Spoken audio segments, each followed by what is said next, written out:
Imagine wearing a fitted top without a zipper or a corset. Hey guys, welcome back to my YouTube channel. In today's tutorial, I'll be showing you how I made this very fitted crop top without a zipper or a corset loop.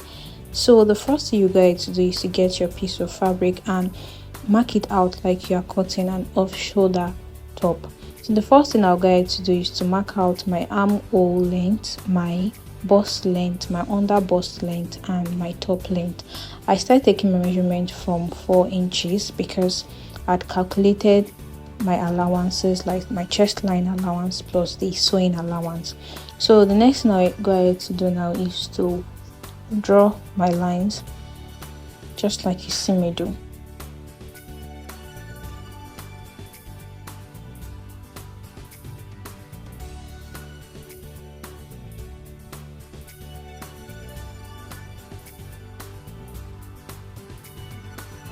After drawing my lines, the next thing I'll go ahead to do now is to take my chest line measurement. So I'll be using a chest line of 6 inches.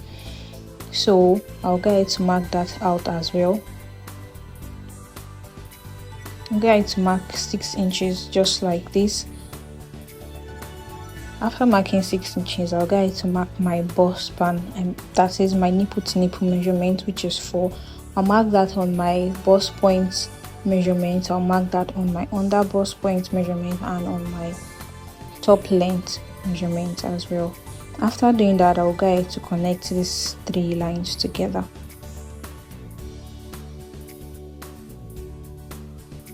The next thing I'll go ahead to do is to mark ½ inches on both sides of the bust span, which is going to serve as my dart intake.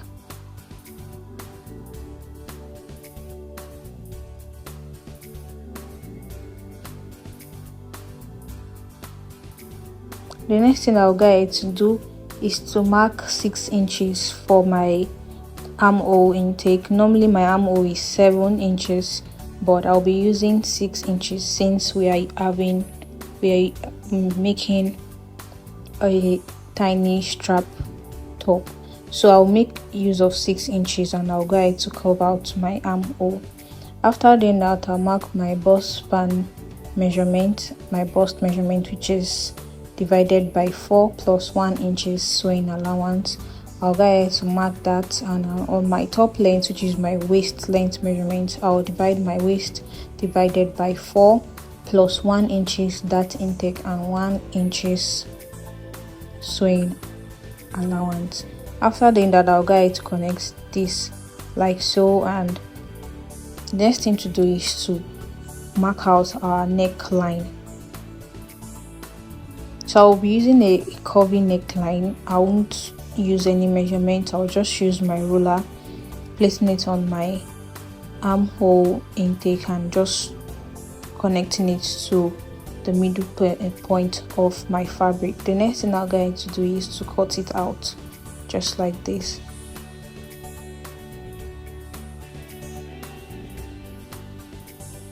After cutting, I will also notch the middle point of my neckline and also notch my dart intake as well.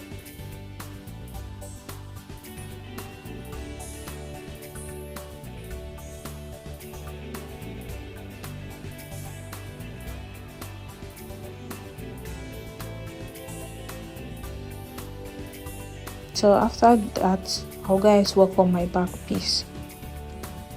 For my back piece is the same measurement as my front piece plus 4 inches.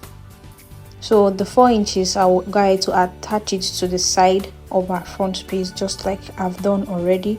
So this is the calculation: your bust span divided by 2, 1 of the piece for your front and 1 of the piece for your back.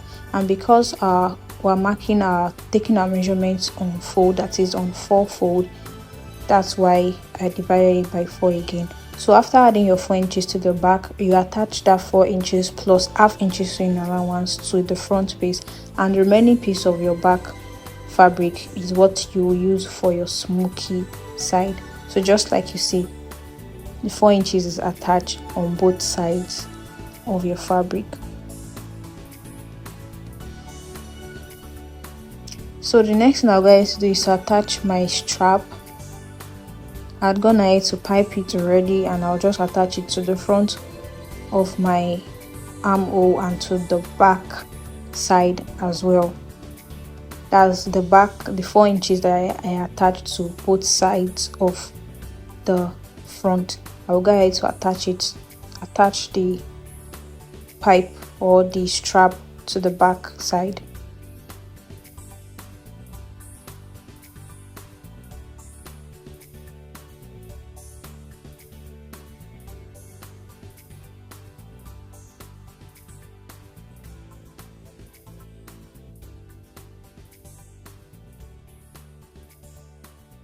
So attach it like this to the side of your back piece.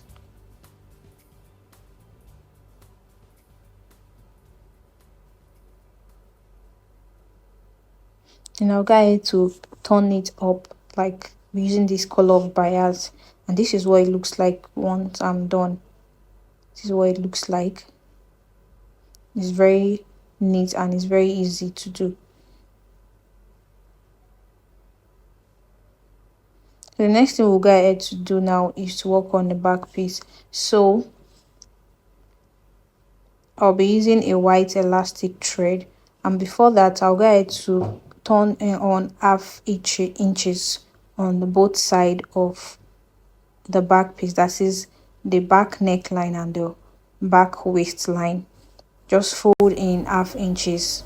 That will serve as a channel for your elastic band. So this is the white elastic thread I'll be using. I'll just go ahead to roll this gently without stretching it.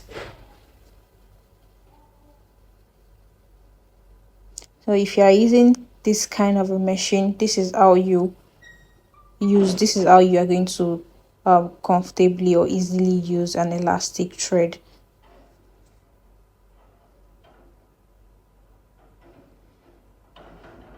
So the next thing I'll go ahead to do is to mark out the lines for a guideline.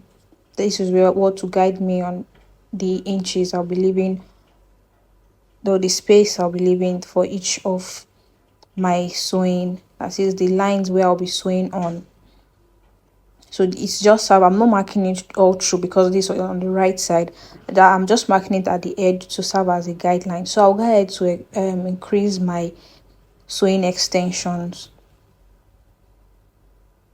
and I'll start sewing.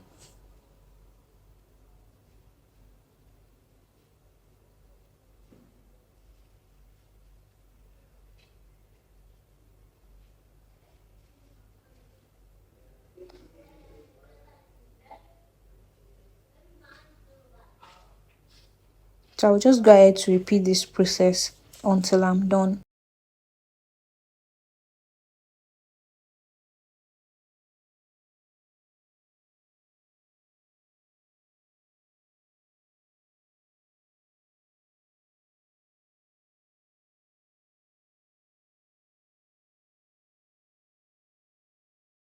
You can see it's already forming.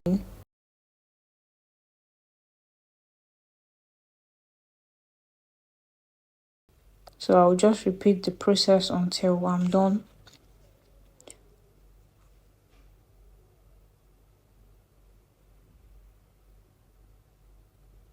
So this is what it looks like once I'm done. I'll go ahead to cut out the excess thread, and then we'll work on channeling our elastic band. So for our elastic band, we'll just pass our elastic band through that half inches on the waist side and on the back neckline. I'd fix the elastic band for the waistline, and this is for the other side.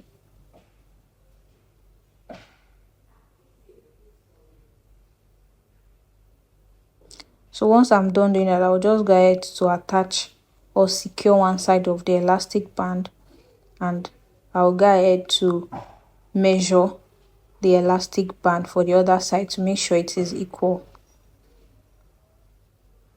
So this is it. I have 6 inches on the lower side. I'll just make sure that the other side is also 6 inches. So I'll go ahead to secure the elastic band and cut the excess elastic band. So once I'm done, I'll just go ahead to iron this. Ironing is important. I'll go ahead to iron this. And this is what it looks like once I'm done ironing. This is the inside, very neat, and this is the outside. So to attach it to the back, to the front piece rather, you put your front piece the right side facing you, and you just turn the side, that is the back side, that 4 inches you attached. So do the same thing for the other side. So we'll just go ahead to attach this. I'll go ahead to pin this down first.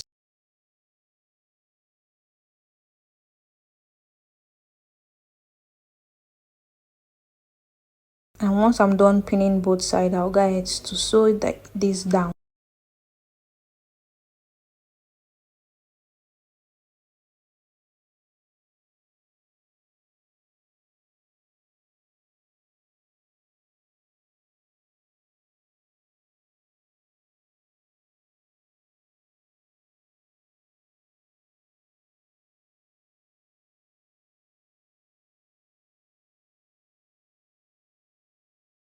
Once I'm done sewing it, I'll go ahead to weave the inside part and outside. I'm just taking my measurement to see that it has been snatched. The total measurement has been snatched in general. So this is what it looks like. This is the final look. This is the back. This is the back. And this is the front look. And this is what it looks like on me. It's very, very beautiful. My waist looks snatched. Like it's very, very fitted, and like it's very fitted. And any size can use this method. So I hope you find this tutorial very helpful. See you guys in my very soon next video. Bye.